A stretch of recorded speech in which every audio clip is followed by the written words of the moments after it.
Welcome to your Time Management Revolution. This is Time Management Fixer Helene Segura. In today's episode, I'll be sharing a previously recorded interview during which we're discussing time management and mind management. Enjoy!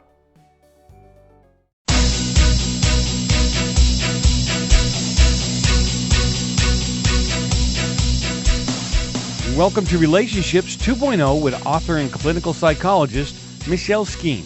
Michelle and her guests will endeavor to guide you through the pathways for self-understanding that'll help you create and maintain safe and healthy relationships. You can find Michelle on the internet at michelleskeen.com. Now the host of Relationships 2.0, Michelle Skeen.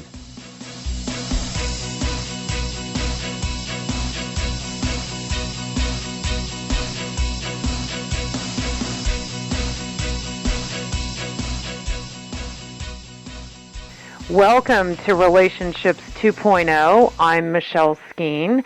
My special guest today, in honor of the new year and our efforts to make resolutions and just make our lives more manageable, is Helene Segura. She is the author of The Inefficiency Assassin: Time Management Tactics for Working Smarter, Not Longer. And Helene was on my radio show when her book first came out. And if you'd like to re-listen to that podcast, as I did this morning during my run, you can go to iTunes, Relationships 2.0 on iTunes, and the date was April 25th of 2016. Welcome, Helene. Thank you for joining me again. Thanks, Michelle. I'm glad to be back. So, you have first of all, your book is great for year-round, and I have mixed thoughts about New Year's resolutions. First of all, my New Year always kind of is my birthday. I make that my New Year, but I also am very attracted to the idea. I get very caught up in everyone else doing New Year's resolutions and stuff too, so I'm certainly not immune to that. And it has given me an opportunity to kind of revisit the way that I have my days structured and the way that I approach various projects. But I know a lot of people, setting resolutions creates some stumbling blocks a lot. So obviously you're passionate about getting people on the right track and keeping them on the right track. Talk about why this time of year is important and what strategies can be helpful to people. Absolutely. Well, just like you said, there are so many people out there who set their New Year's resolutions, and you hear about it, and even if you yourself aren't enthusiastic about it, subconsciously you usually start thinking, well, maybe I should do something, even if you don't call it a New Year's resolution. I personally am all for setting resolutions at different times of the year, and you don't have to call it a resolution. You can call it a makeover, you can call it self-growth, whatever you'd like to call it. But if you're choosing to make a New Year's resolution, it's important that you take the time to plan out what it is you want to accomplish and how you're going to get there.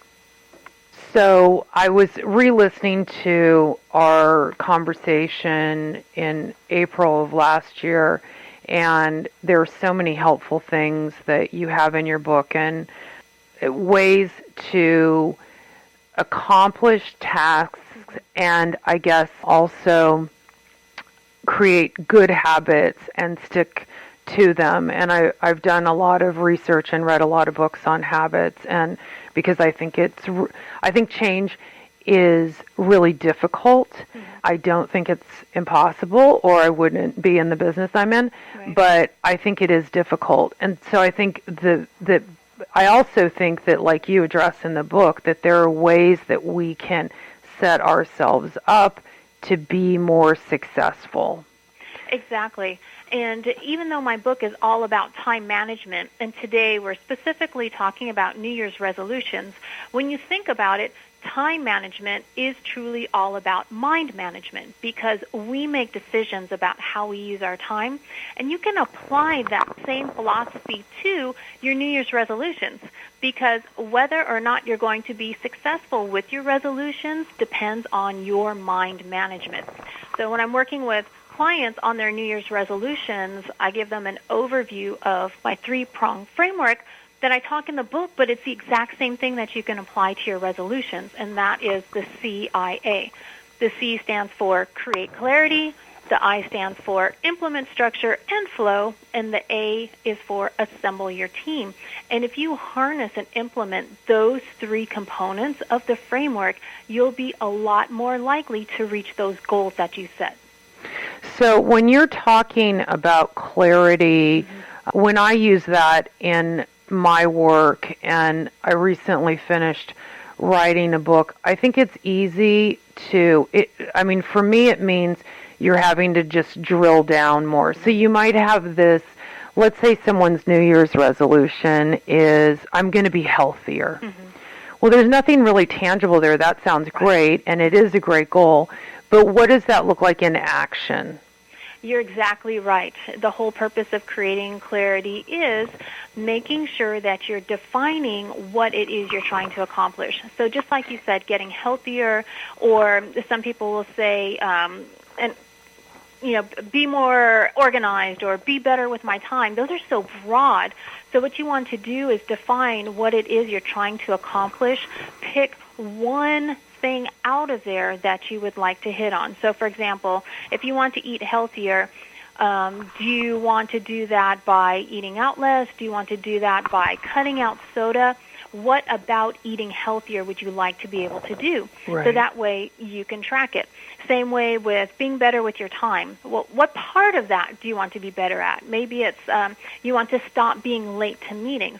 And so by defining what it is exactly that you want to accomplish and then setting a target for it, something that's measurable, you'll be a lot better off with tracking. And when you can track your progress, then you are much more likely to reach that success.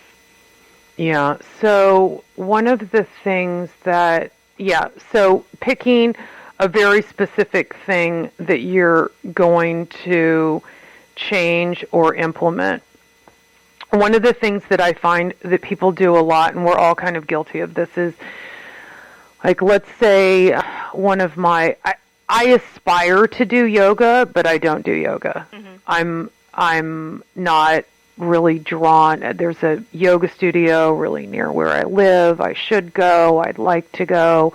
And it's easy for me to think things like, you know what, I should just start doing yoga 3 days a week. I keep reading it's so good for you. And then I only go once and I feel like it's just not going to work, and it reinforces this idea that it's not for me or whatever, that this kind of like maybe setting too lofty of a goal as opposed to starting small and making it manageable so that it's not so unattainable that you end up just throwing in the towel early on. Right. And in addition to setting something that's small and attainable, you also want to reach for something that gives you joy. So if you already know starting off that yoga does not bring you joy, why set that resolution for yourself? Right. Because you're like just let go of it, right? Yeah, you're just setting yourself up for failure. Like for me, I love chocolate. So it would be totally unrealistic of me to say, all righty, in 2017, no more chocolate. Right. I know that's not going to happen. Chocolate brings me joy. Now, if I eat too much, that's a problem. So perhaps for my resolution, I might say I will only have 1 square of chocolate each day, Monday through Friday. And so that's something that's more attainable, and I am not depriving myself of something that I enjoy. Right. No, that makes a lot of sense. So the clarity is about getting some, what it is you really want to accomplish, and then choosing a way in which you're going to accomplish it? Actually, choosing the way you're going to accomplishment comes in just a little while under implement, structure, and flow. But the clarity is choosing that priority, and preferably only one, because some people make these really long laundry lists of everything that they would like to change in the next year, and Right. it becomes too overwhelming. What do you concentrate on? How do you get support on all of that? It's a lot easier if you choose that one priority. And then you develop those measurable targets. So let's say that you would like to lose weight. Well, you want to ask yourself, how can I measure that? So you can take your starting point, maybe measure the size of your waist, or try on some tight-fitting clothes, and you can measure that way. Or you can measure by how much weight you would like to lose each week. So you create those targets. And then another part of creating clarity is also reflecting on what you're doing. Because so many times we get caught up in the rush and we start to compare ourselves to other people. We really need to reflect on what it is that we're doing as an individual and what's best for us, and celebrate those small wins every single day. So if your resolution is to eat healthier and you ate 5 carrots when normally you don't eat any, well, that's a win. So you need to celebrate that instead of always looking at, okay, what did I not do today that I should have? Mm-hmm. Let's look at maybe some things that I think people often have resolutions around work issues, and maybe we can tap into a little bit on what more of what you deal with in your book, The Absolutely. Inefficiency Assassin, because a lot of people want to do better in the area of work. Mm-hmm. Well, we can move into the I of CIA, which is implement, structure, and flow. So this is when you are putting your plan together. You want to have some kind of idea of what you're getting into, but at the same time be able to modify and adapt as necessary.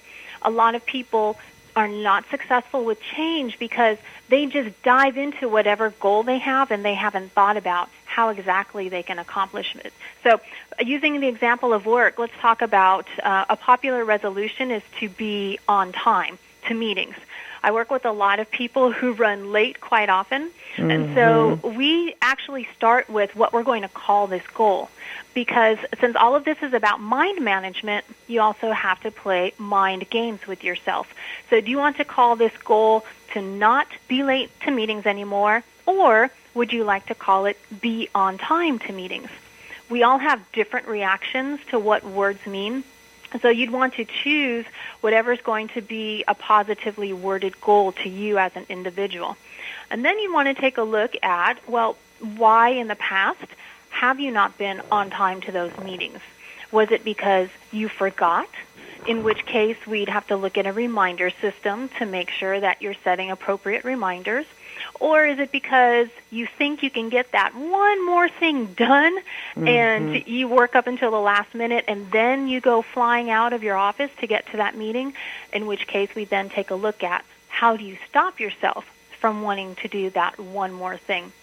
And so by looking at why you haven't been successful with this goal in the past, you can start to nip things in the bud and make just minor tweaks to what you're already doing right. And that way you can reach your goal. That sounds great. So a lot of this also, we need to be writing stuff down, correct? And really bringing attention to it, what we're trying to accomplish. Right. That's extremely helpful. And by writing, that can be with good old-fashioned paper and pen, or it can be electronic, where you're keeping track of what goals you want to have. You're scheduling appointments with yourself on the calendar for whatever steps you need to take to accomplish these goals. And that's a part of creating your plan. When you wake up on January 1st, or if you wanted to start this on, say, January 10th, when you just wake up and don't have the plan, then you probably won't be successful because you haven't scheduled time on your calendar to work on these steps that are going to get you to your goal. And so it's really important that you do this planning, you schedule out this time with yourself. Let's take the example of wanting to work out more in the year. If you weren't working out in 2016, then how will you make sure that you work out in 2017? Right. You've got to get that time scheduled on your calendar. So whether it's for personal, like improving your health, or for work, wanting to change how you're performing at work, plan out those steps that you need to take and get those steps scheduled on your calendar. One of the things that I notice with people, I mean, and I'm always including myself, but that things are easier if you choose a time that is more likely that you will do something. For example, I am a morning workout person. Mm-hmm. I know that if I don't do it in the morning, because I tend to be a morning person anyway, that as the day goes on, it becomes less likely that I'm going to get it done.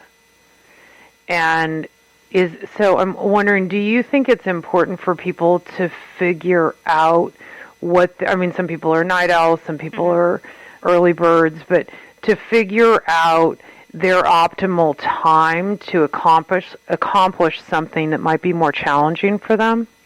If you can do that, then you have just increased your probability of success. So it's great if you get something on the calendar, but if you can make it a purposeful and focused time instead of just randomly picking an open spot on your calendar, you're going to do much better. So you have figured out that you work best in the morning as far as workouts go, so that's why you know when to schedule it.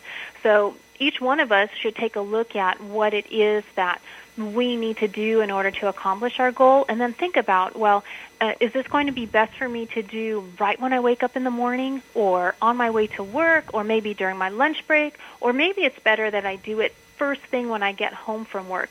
So this is part of the planning, the process. When would be the best time for you to do this in order to increase the likelihood of your success? That makes a lot of sense. So what do you mean by assemble your team? Anytime you want to accomplish a goal, it's so much better if you can have some kind of support team in place.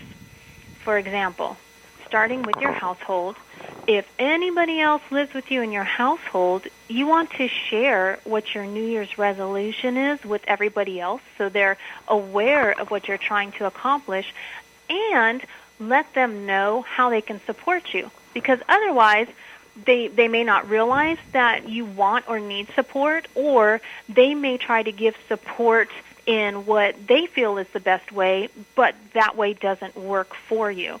So it's really important to get others on board to help give you that little push. Now, this doesn't mean you necessarily have to post it all over social media so that the whole world knows. You need to use your comfort level, because you can use those folks as accountability partners. The same thing at work. If there is some kind of work performance that you want to improve, you would want to let your close colleagues know, people who you feel comfortable with. Let them know what your resolution is. Let them know what it is that you're trying to change, so that way when they come over and expect you to do the same old thing and now you're not going to do that anymore, right, they don't look at you like, who are you and what happened to the old you? You let them know ahead of time what you want your new process to be and how it is they can support you to get through that process.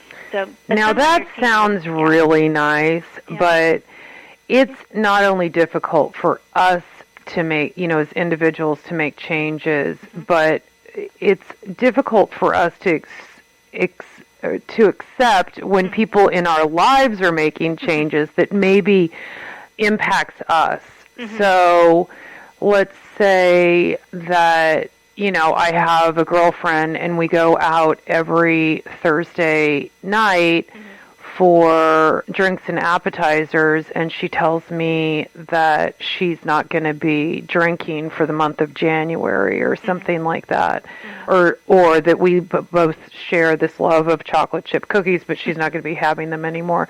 I think that people, not intentionally and maliciously, but I think it's really easy for us to try and sabotage each other. Yes, and people aren't always really supportive in that way. Then you tell them something like that. And that's why it's important to not only verbalize what kind of support you can use, but also when you're talking to your friends or family members or coworkers, let them know how your change is going to benefit them. So if your friend is not going to drink for the month of January, you can say, I understand we normally go out for drinks and appetizers, but I need to do this for my health so that way I can continue seeing you in other social situations and I'm not spending my time at the doctor. So how about this? Instead of meeting up for drinks and appetizers, what if we still meet up for that appetizer, but you understand that I'm not going to have a drink with you, but I'm still there with you? So you can give that person some options if you feel that your change might start to change the dynamic of a relationship. Right. It can also, I think, for people who are in, couples, people who are in a committed relationship, it can be threatening in some way if the partner isn't on board. Like, I want to get in better shape, for example, someone might say, and that may not be the goal of their partner. That could create some issues. And that's where support needs to be reciprocal, but not necessarily on the same resolution. So, for instance, if one partner says, I really want to get in shape, and the other one has absolutely no interest, then the partner who wants to get in shape can ask, well, what can I support you in? So they're not going to condemn the partner just because that partner doesn't want to get into shape. Instead, help them with something else that's more important to them. So you're still giving each other support. You're just not necessarily after the same goal. And you can still have one partner in shape and the other partner not. I mean, everybody's different, so we need to go after what's going to benefit us. One of the things that I've been thinking a lot about over the past month, kind of going into the new year, and it definitely was one of the reasons that re-listening to our conversation last April was so pleasant for me, is because I think about how much time I waste just on stupid little stuff. And I think some of it has to do with just getting sucked into the computer at times as a way of procrastinating. And we talked about this in our previous interview, but I think it's worth mentioning and discussing again. And while I don't have, I don't do much social media except for as it's related to my work, there are still other things that I can get drawn into on, different websites and that kind of thing, and gossip sites or whatever. But I know it's really easy for people to get sucked into Facebook and Instagram and other entertainment as well.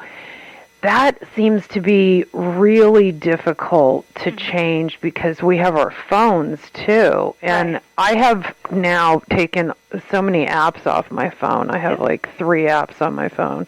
No, I'm kidding. I have more than that. But still, it is so difficult not to just pick your phone up and scroll through. It's ridiculous. It's such an addiction. How do people, and yet you talk about in your book that you've had clients write down the amount of time, record when they've spent like going on their computer or whatever, and that it ends up being an enormous amount of time. I mean, it could be a couple of hours a day that are lost to something that isn't productive at all. And in fact, the most recent research shows that the more time people spend on social media, the more depressed they are. Exactly. And just to clarify, when I have my clients log their time, when they discover that they lose hours each day, it's not all at one time. That's why I call it time leaks, because they're losing 5 minutes here, 20 minutes there, 30 minutes that way. And we don't realize it's happening until we become more conscious of where our time is going. Right. So to go back to how to prevent it, number one, you can start tracking your time so you do realize where your time is going. And when you're more conscious of it, then you tend to make a better decision about how you're going to use your time. Ideally, you would be able to catch yourself in the act of wanting to procrastinate and say, okay, I'm going to ask myself now, how is procrastinating going to benefit me? And of course, it's not going to, so you'd be able to go back to whatever task it is at hand. However, since we're human, at some point during the day, we're going to want to just take a break. And so you have to ask yourself, is it procrastination or is it a break? There's nothing wrong with a 5 or a 10-minute break as long as we're going back to whatever it is we need to get done. So if that's the case, you want to go ahead and take that break, then set your timer. Set it for 5 minutes or 10 minutes or however long you want to go piddle around on social media. The other thing you can do is to procrastinate productively. So if you don't want to face the task that's in front of you, instead of diving into social media or to email, is there something else that you could do on your to-do list that's more pleasing? And so maybe you're not completing it in the order that you thought you would, but you're still getting something done.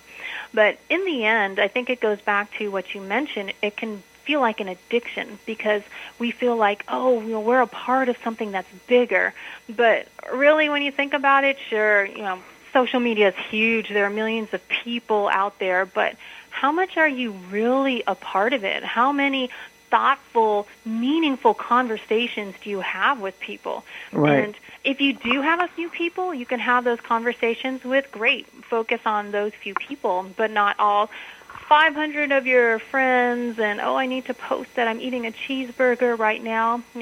And this goes back to creating clarity. What's more important to you in your life? And when you start focusing on what those priorities are, then you start to realize, maybe spending an hour on Facebook isn't the most important thing that I need to do.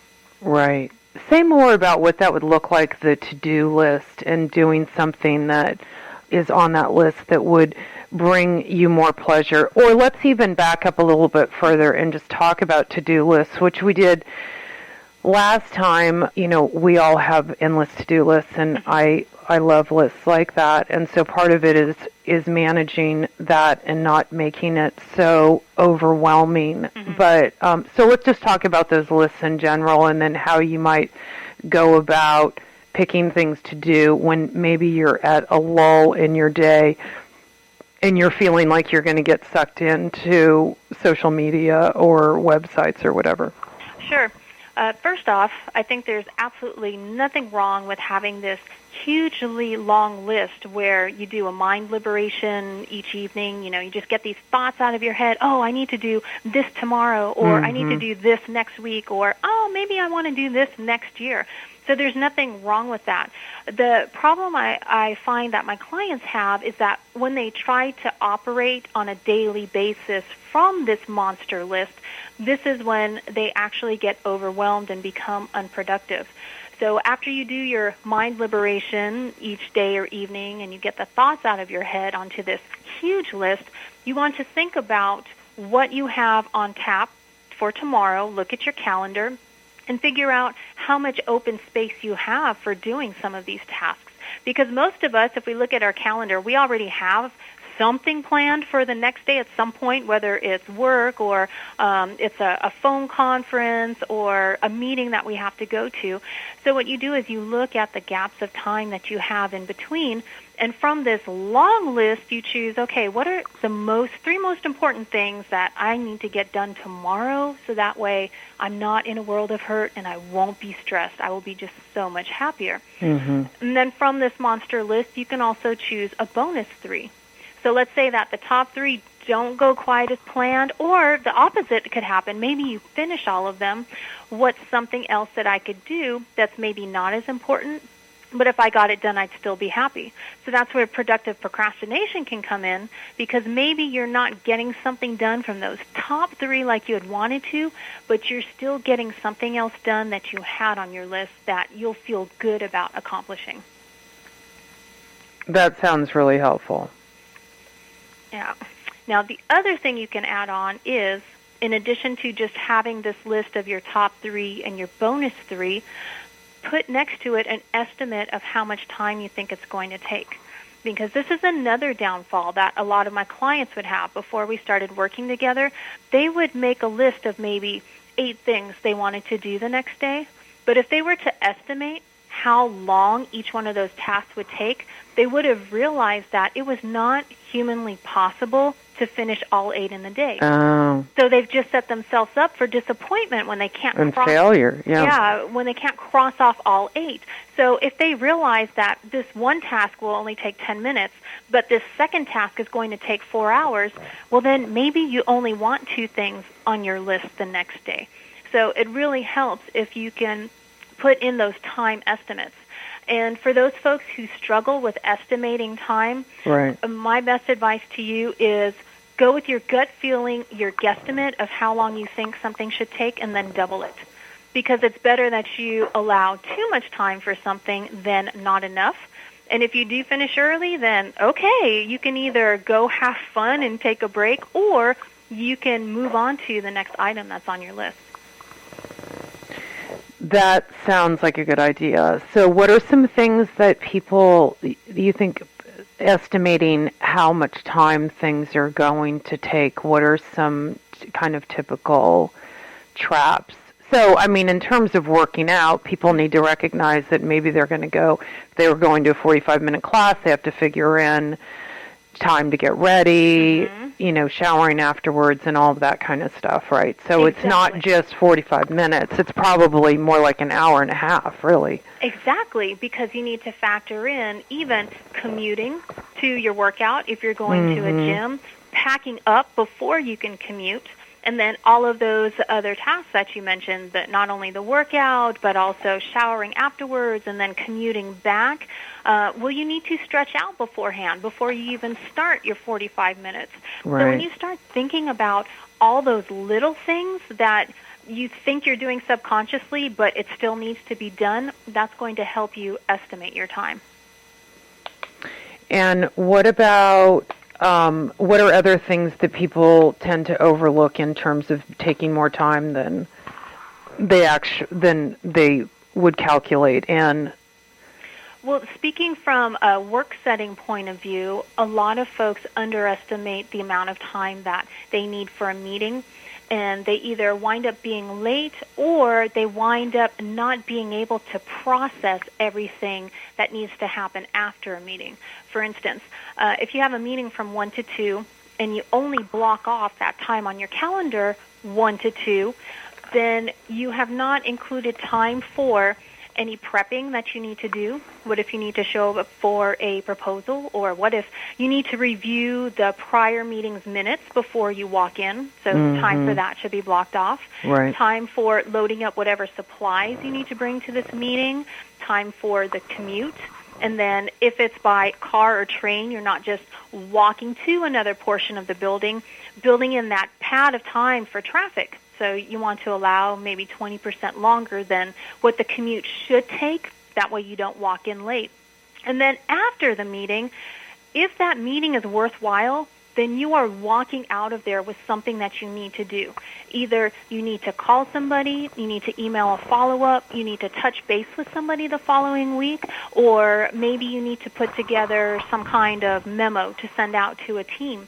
So it's important that you not only block commuter time after the meeting, but you also block out this processing time that you might need, whether it's 15 minutes or 30 minutes. And maybe you don't have room in your schedule to block off that processing time right after the meeting, but it needs to go somewhere on your calendar so that way you can make sure that you can get it done. And preferably that same day while everything is still fresh in your head. Because even when we take notes at meetings, we tend to forget why we've written down a word or a phrase. And right. We're looking at this 2 months later. So it's really helpful that you block in that time. So you'll see that we've gone from just blocking off an hour for 1 o'clock to 2 o'clock meeting to now blocking off so much time before and so much time after, but that's going to help us be more productive. That makes a lot of sense. I think that we, as you were saying earlier about having too much on our to-do list, it's really easy to feel like, or at least for me to feel like I should be accomplishing a lot more. And I think we get this message that you can do a lot more than you're doing, and we see people who seem to accomplish so much. It's amazing. But that can be intimidating, and that can be a big obstacle to getting anything done, right? Just being paralyzed with the with feelings of not being able to do, comparing ourselves to other people or to expectations, unrealistic expectations. Exactly. And this goes back to what we talked about earlier, even with New Year's resolutions, not comparing your progress to other people, because each one of us is in a unique position. Mm-hmm. Same thing with the to-do list. If you're trying to compare yourself to somebody else, you need to make sure that you're comparing apples to apples and oranges to oranges. Do you know if that person has a full-time assistant who is actually helping with all of that? Or maybe they have a contractor, or maybe they're working 20 hours a day and that's not how you choose to live, and they are getting everything done because they're only sleeping 4 hours a night and they don't have a life outside of work. Mm-hmm. So we need to be very cautious about comparing ourselves to others. Instead, compare yourself to only yourself and your progress. That's why the tracking becomes important. So you can figure out, okay, how did I used to do this? How am I doing it now? Am I doing it more efficiently? If you're doing it more efficiently, great, celebrate, because you have improved. And it doesn't matter if Joe or Annie sitting over there is doing it in less time than you are, because you don't know what their situation is. You also don't know their quality of work. What if your quality of work is so much higher because you do take a little longer to do it? So don't compare yourself to other people. It just gets you in trouble. Mm-hmm. Yeah, that's so true. How can you help people meet expectations of others, though? So, that's about us comparing ourselves to others, but oftentimes we have people who, whether it's a boss or it might be a spouse or a friend or whatever, who expect us to do certain things in a certain period of time. Mm-hmm. That can be more difficult to deal with. Yes, and so that's why we need to turn around that request in a way that when we explain the expectations of time that we're setting for ourselves, we are letting that other person know how it's going to benefit them. For example, if your boss comes in and says, okay, I need you to put together this project plan, and I need it by 4 o'clock this afternoon, well, you can look at your boss and say, oh, I am absolutely all over this, but let me just let you know what's going on. Thomas asked me for Project A by 3 o'clock today, and so-and-so asked me for Project B by 8 o'clock tomorrow morning. So if I need to meet their deadlines and also do yours, I can tell you that it will not be my best work, and I don't think that's good for you. Mm-hmm. So would it be okay if I get this to you by 9 o'clock tomorrow morning, because you know it is going to be the best ever? So you make it about how it's going to benefit them. So did the boss originally ask for something that's due today? Yes. But if it's not going to be your best work, that boss would rather hear that you want to do your best work, and this is why it's going to be delayed. Now, if it's one of those situations where the boss says, oh my gosh, this is our best client ever, if we don't get this done by 4 o'clock, we're going to lose all the bids, then you can ask your boss, okay, so which one of these other projects should I slide off until tomorrow? And so that way your boss is a part of the decision as far as what's not getting done, and your boss knows why it's not going to get done. It's because the two of you made the decision together that this is what's best for the company. It's interesting what I'm hearing as you're saying all of this is how important communication is. Absolutely. And because communication doesn't always happen in an open and diplomatic manner, things tend to just get pushed off to the side, or assumptions are made, and that communication or that lack of communication just makes things even worse. And that's when either tasks fall through the cracks, or there's a misunderstanding and somebody gets mad at somebody else. It's almost like going back to high school gossip mills again, So that's why it's very important to make sure that you're very clear in your expectations. As soon as you receive some kind of assignment, you let that person know exactly what they're going to get and when. And if there's any kind of question about the date, then let's get on the phone and talk. Because, if they're not there in person. Because there's another form of miscommunication is email. Because some people read into email tone that is not there. And ladies, we are especially guilty of that at times. We create this tone in our head that is not there from the sender of the email. So that's why it's best if you cannot talk to that person in person, you're at least doing it over the phone if you need to go into this kind of negotiation process. Right. I think it can be, especially if it's something that is even falls in the category of constructive criticism, can come across, we can hear very differently in an email when we're creating the tone than we might in person. Exactly.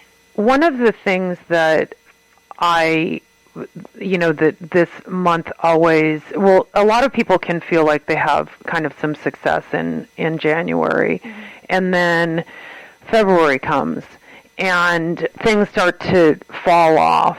And one of the things that I was thinking a lot about that we talked about before and that we've touched on are these time blocks, and I've been doing some reading recently about the way successful various people manage their time, particularly things like, we're both writers, when people choose their optimal time to write, when they choose their optimal time to maybe do emails. So this idea of kind of batching so that you're not all over the place. Like maybe I start writing, then I'm like, I'll send a couple emails, and then I'm back to doing something else. And in our previous interview, you talk about how long it takes your brain to kind of reset when you're moving from task to task, which I think is important information. Whenever we switch tasks, we lose an average of 60 seconds to get refocused. So if you are constantly bumping around from task to task to task, let's say you're switching once every 5 minutes. I'm not great at math, but I believe that you've just switched tasks 12 times in an hour, and so you've lost 12 minutes alone from brain restart time. In an hour. And so almost a quarter of the hour you've lost. Right, exactly. So you add that up. If you're doing that throughout the day, all day long, wow, that's part of where some of our hours go, is from hopping around from task to task to task. So if you can block off even just 15 minutes of focused time, you're going to get so much more done in that 15 minutes of working on one task than you are of trying to do this task for 5 and this task for 5 and this task for 5. And for those folks who have longer attention spans, if you can go 30 minutes, then that's even better. And I always hesitate to set an exact amount of time for how long your focus time should be, because we all have different lengths of attention spans. Right. Like one of my ADD clients, when we started working together, her attention span was 7 minutes. So it would be unrealistic of me to say, okay, set your timer for 15 and that's your focus time, because we know that after 7, her brain goes out the window. So she started setting focus time for 7 minutes at a time, and as she realized she could concentrate longer, then she would bump that up. In a couple of weeks, it was 8 minutes. In a month after that, it was 9 minutes, until she's working at around 22 minutes, roughly 22 to 25 minutes on a task. So that's great, but that's great for her as an individual. So you want to set your own specific amount of time. And our attention spans can vary depending on the task. Now, you and I like writing, so we might be able to block off 2 hours of writing time. My attention span can go that long, whereas when I need to do any bookkeeping, it's not a task that I enjoy, so my attention span is roughly 17 minutes. So that's part of what you want to think about when you're planning out your day and estimating how long you want to give to these time blocks. So the more knowledge you can have about yourself is certainly going to be helpful. Absolutely. We tend to drive around on autopilot literally throughout the day, not just in the car, but at our desk or wherever it is that we're sitting. And we're not actually paying attention to what we're doing in the moment. And when you become a lot more cognizant of what you're doing and how long it takes, you become a better estimator. And when you become a better estimator, that helps you with your time management. Yeah. So the amount of time, so you say, okay, maybe you can write for 2 hours, then it's also important to identify what time of day you're going to be most productive with that? If you can. Some people don't have that luxury. So what if you are a morning person and you would love to get this writing time done in the morning, but because of your work schedule, you can't block off 2 hours in the morning unless you wake up at, say, 2:30 in the morning, in which case you won't be a morning person because it's the middle of the night. Right. So if you cannot do what you'd like to do during optimal brain time, then take a look at what's the next best time. So that way, you're at least making this effort to set it up in the best time possible. It may not be the best time for you, but it's close enough so you will be more likely to be successful. Yeah, that sounds great. One of the other things that I think comes up for people a lot is sleep time. I mean, time management in terms of just unplugging and getting enough rest. And there's so much evidence that not getting enough sleep is so detrimental to our health. And it's difficult, but we feel like it's difficult to shut down at night.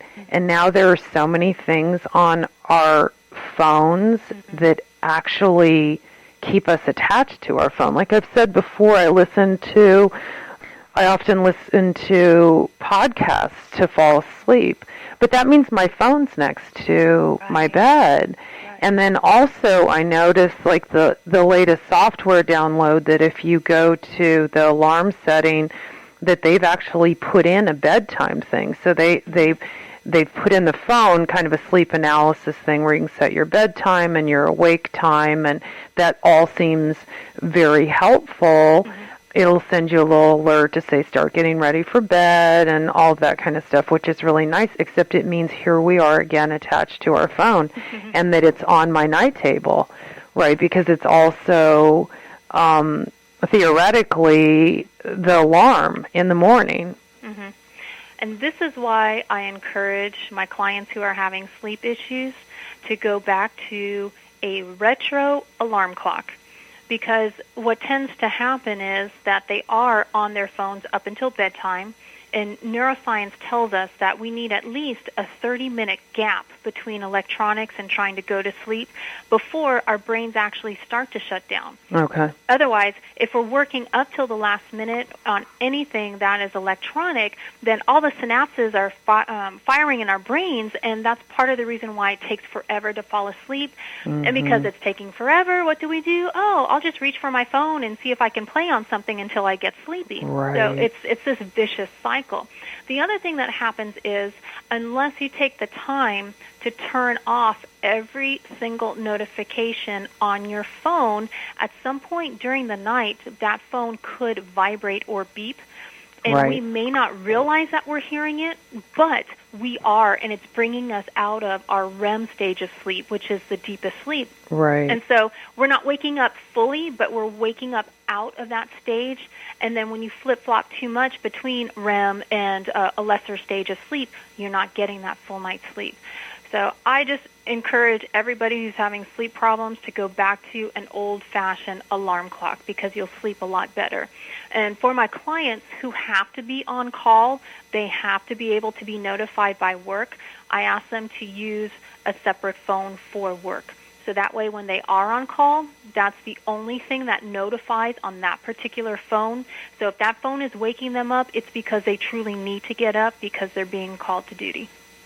Yeah, it's hard, and I mentioned this before, and it's still true that I feel like I want to be available to my kids because they're all away and they're in different areas, and So I want to have the phone near my bedside in case, I don't know, there's some emergency in the middle of the night. I don't know how likely that is anymore, but so it's challenging. I don't know what to. Well, you could look into an option depending on what phone you have. There's do not disturb status. Right. But then there's also VIP status. Right. If you get that phone call or that text from a particular phone number or an email from a particular email, you get a notification, but only for that one. So you can have your kids' notifications set in that VIP, but everything else on your phone is turned off. That's exactly what I have for my kids. So I'm not getting any notifications from anyone else. And also recently, I just for all of the time during the day, kind of around the clock, I turned off the notification I was getting for emails. Mm-hmm. Because I felt like that noise was kind of like a triggering thing to me.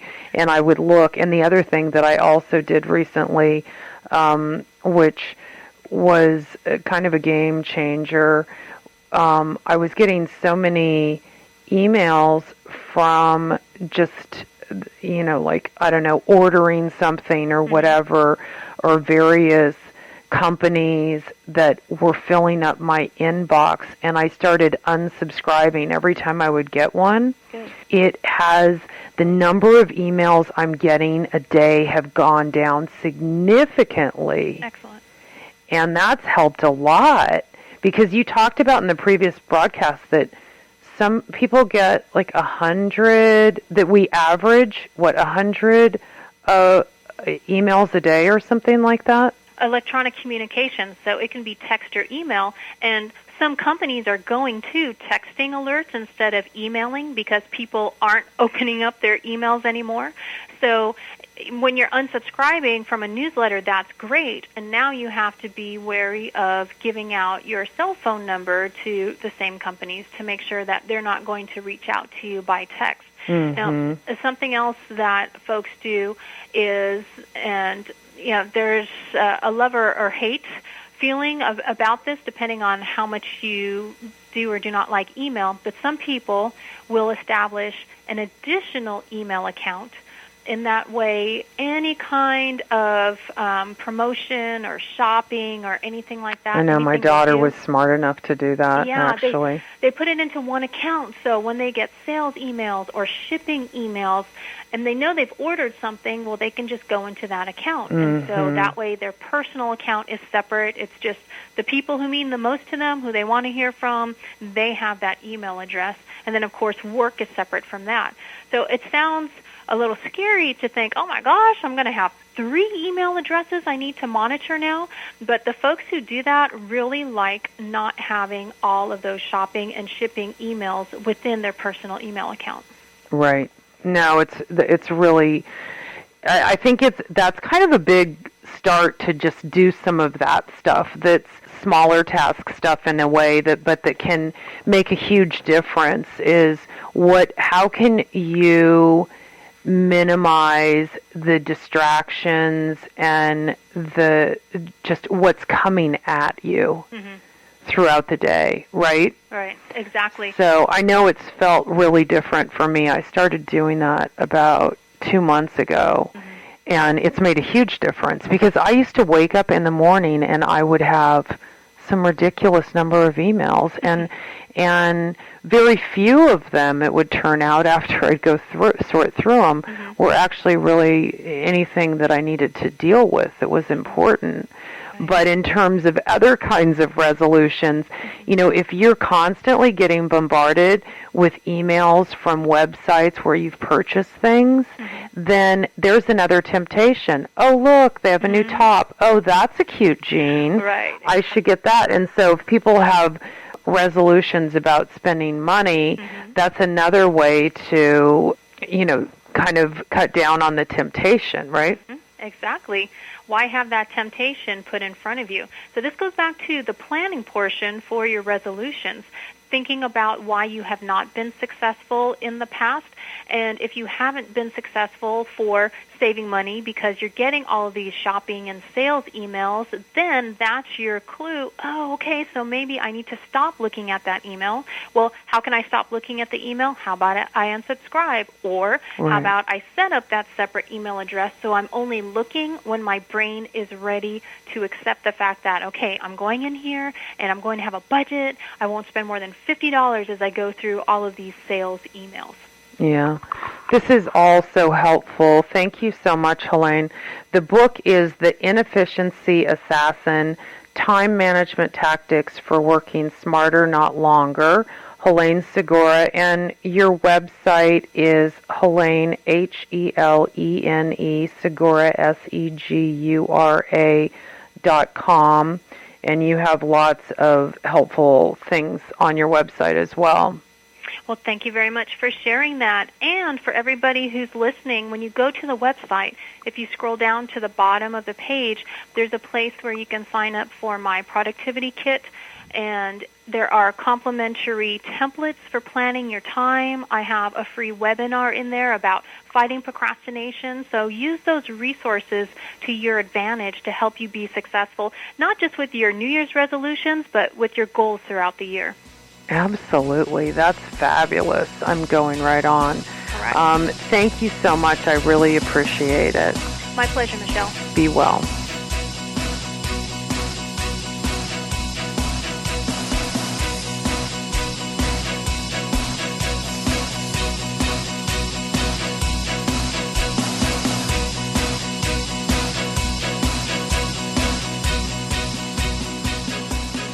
Do you panic when you don't receive an immediate response to a text, email, or voicemail? Do you become clingy or demanding when you feel someone pulling away? Do you stay in unhealthy relationships because it's better than being alone? Or do you avoid relationships altogether?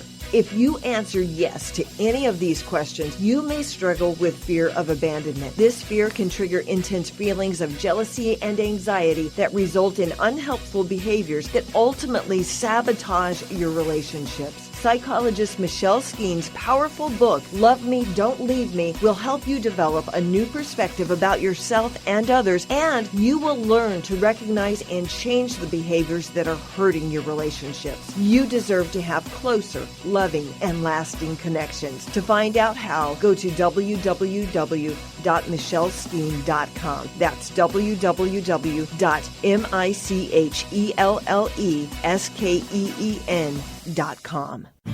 America's wounded warriors are coming home.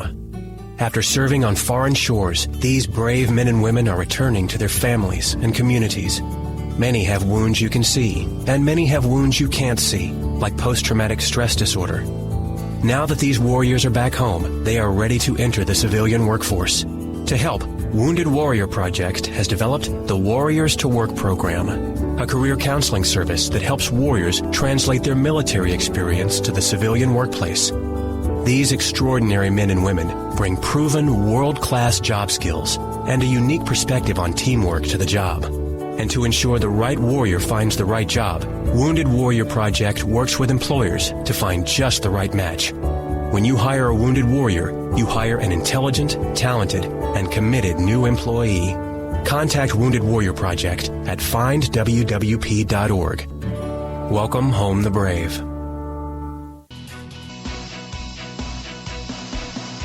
And now back to Relationships 2.0 with your host, Dr. Michelle Skeen.